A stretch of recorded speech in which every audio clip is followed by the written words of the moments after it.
মোহাম্মদ রাইহান হোসেনকে সম্মাননা স্মারক গ্রহণ করছেন মোহাম্মদ রাইহান হোসেন, রিপোর্টার, দৈনিক কালের কণ্ঠ।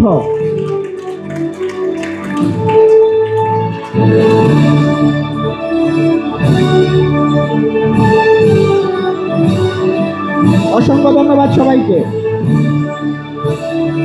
আমি এই মুহূর্তে আমাদের অতিথিদের কাছ থেকে কিছু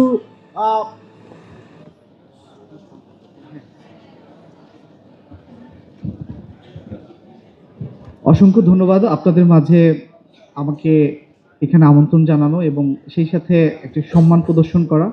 এটি আসলে আমার কাজকে অনুপ্রাণিত করা এবং সেই সাথে আমি এতটুকু বলতে চাই, আমার শিক্ষা জীবন, আমি ঢাকা পলিটেকনিকের স্টুডেন্ট আমি ছিলাম।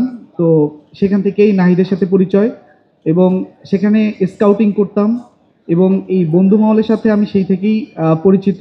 তবে পেশাগত জায়গা থেকে কাজ করার সুযোগ হয় না।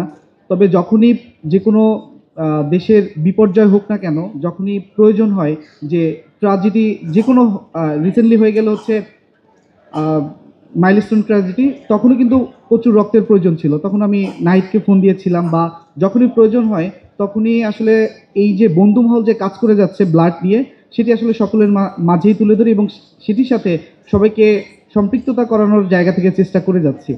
তো আপনারা যেভাবে কাজ করে যাচ্ছেন, এটি আসলে আমাদের বাংলাদেশের জন্য অত্যন্ত গুরুত্বপূর্ণ এবং বাংলাদেশ যেভাবে এগিয়ে যাচ্ছে সেখানে সেই অংশীদার হচ্ছেন আপনারা।